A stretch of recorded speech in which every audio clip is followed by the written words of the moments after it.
Basically written in colloquial speech. The tone, the style is colloquial, and it was written in 65. We have already studied that. So this poem has been written in 59 lines. Okay, when you will count it, this is a long poem, and there is no specific rhyme scheme involved in here. Okay, there is no consistent meters.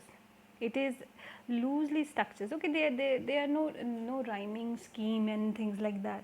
Okay, it is written in free verse. Okay, it is a loosely structured poem. Okay, it is loosely structured. Sometimes you will feel like it is the conversational, like okay, like a writer, it is just conversing with her readers. It's like dialogues. Okay, so yes, so this is a form of confessional poem where poet is just randomly confessing things. Okay, and at the same time also uh, questioning the reader. So yes, this is the confessional type of poetry. So let's directly come upon the poetry itself. Okay, so this is the poem. Okay, so yes, she start the poem with, I do not know politics, but I know the name of those.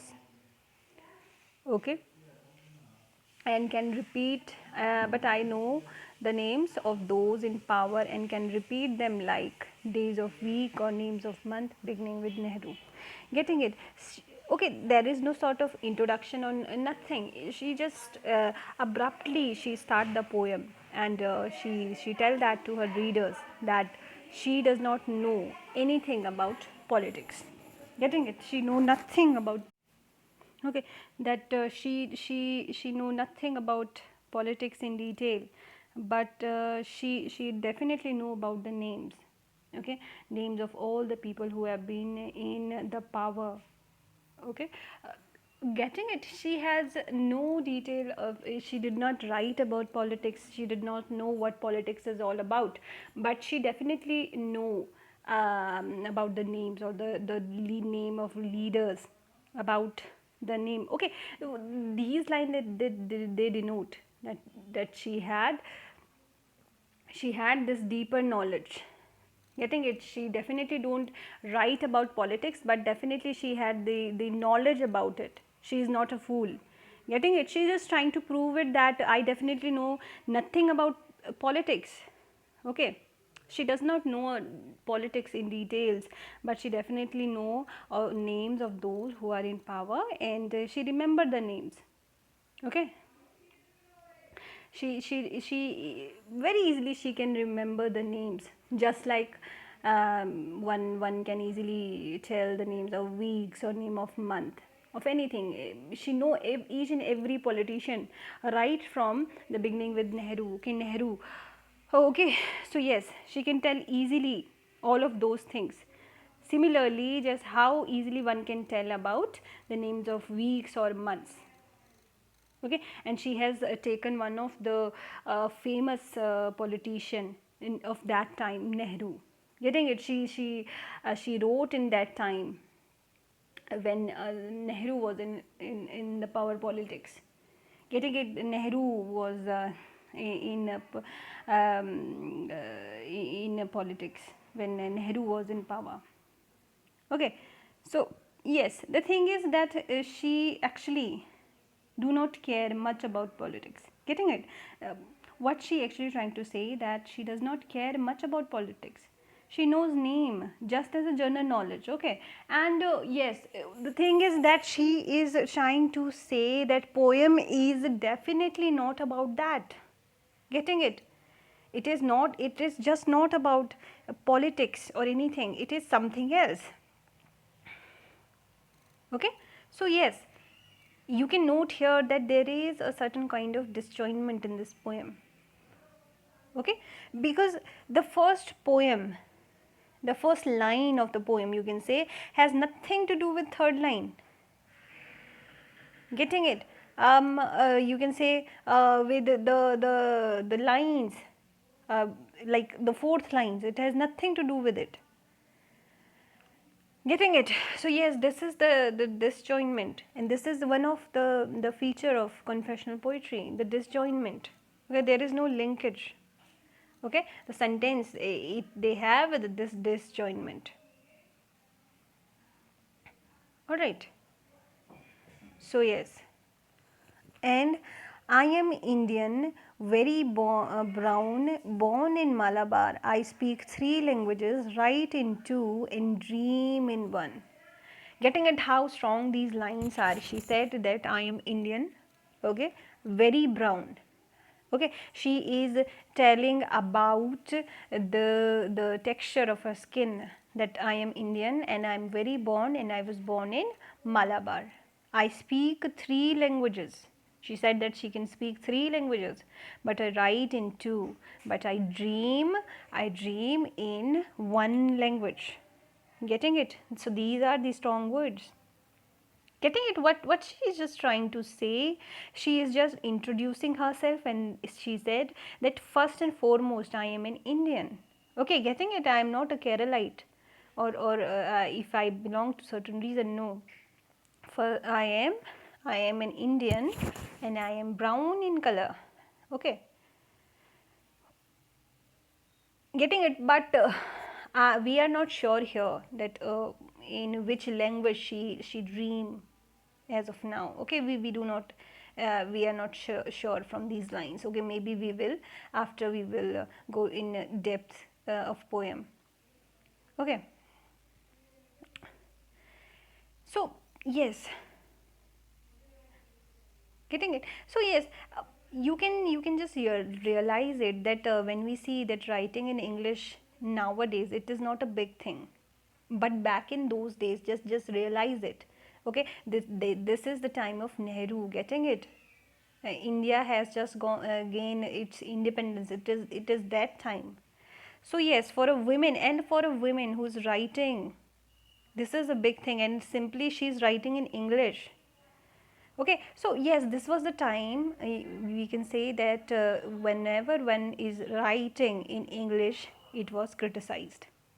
I think it was those days that whosoever wrote in English, one was criticized. Okay, so yes, in the very first name, these lines, she is just describing that although I wrote, okay, I wrote in English, um, it does not make her an English. Getting it? I am Indian. That's why she said that I am Indian. I basically write in English, but that does not make me an English person. Getting it? I am very Indian. I am very brown. Getting it? So brown is the texture that belong to the skin. Okay, the skin color or skin texture of an Indian. Getting it? So yes, you can just imagine this thing, that a person, a woman, she is writing in English at that time when we have gained independence. Getting it? So yes, so she, in this line, she is just clarifying it. Although I write in English, but I am Indian. I am very brown. Okay, so yes, people were against it. Okay, we will just see it. Okay, I think you understand it. Okay, don't write in English. Okay, just getting it. We have realized it just in the next paragraph. Don't write in English. They said English is not your mother tongue. Why not leave me alone? Okay, so she said that people criticize her, that don't write in English. English is not your mother tongue. Getting it? So she is like just saying that people, they're interfering in her life, all those critics. Okay, they told her, they criticize her, why you write in English? Okay, this is not your mother tongue, just write in your mother tongue. She said, why not leave me alone? Critics, friends, visiting cousin, every one of you, why not let me speak in any language I like? The language I speak become mine. Getting it? So she is like that, why don't you leave me alone? Why you interfere in my business? Just leave me alone. Okay, so who they, see here, she has used a pronoun called they. So yes, we basically know that who these they are. They are the critics, the friends, the visiting cousins. Getting it? So all these people, these are this they in the poem. She said that they are criticizing that why you write in English. Okay, English is basically not your mother tongue. So why you are writing in English? Okay, so she see she has written very in very strong language that uh, sh- she is like, why don't you let me speak in any language which I like? Okay, so any language that I speak, it become mine. Okay, I started loving that language, it become mine. Its distortions, its queerness, all mine, mine alone. Getting it? So yes, with all its distortion, उसकी queerness के साथ ये जो language है, it become mine. Okay, तो ये क्या हो जाता है? It become mine. Okay, so yes, she does not want any kind of barriers to come between in her creative mind. Okay, so yes, she is like, I am more comfortable in English. Getting it? I am more creative in English than any other language, or even in her mother tongue. So yes, so whatever language she speaks, she might not be perfect, but she do can create mistakes. Okay, we can see its distortion, its queerness. Okay, she might can create mistakes, might make mistakes, but whatever she is doing, okay, whatever language she is using, that language becomes hers, hers alone. So she said it is half English, okay, it is half Indian. Funny perhaps. Getting it? She said that yes, I am not perfect, I can commit mistakes while writing, but whatever she wrote on the English language, her language, it is half English and half Indians, and that is the mixture of both the language. And yes, it can be funny for many people. Okay, funny for many people, it means that many can laugh at me. Okay, so yes, but I accept it that yes, I am writing in half English and I am half Indian, and this language, this mixture of language can be funny for people, they can make fun of me, but I am honest with it. Okay, but it is honest. Yes, but it is honest that she it is as human as I am. Getting it? That it is a part of me. Okay, she find joy. Okay, she has, okay, she is not ashamed of it. Okay, that she is being honest with it. Okay, she is accepting her mistakes while she can do while writing in English, which is not her mother tongue, but she accepted it, and she accepted it very honestly. Okay, what she said, that she is just a human being. Okay, she is just a human being who love a language, a foreign language, and its voice my joy, my longings, and my hope. Okay, she's saying that it is this language which can voice, okay, this is the language in which I can find joy and hope, my longings, okay, my thoughts, my memories.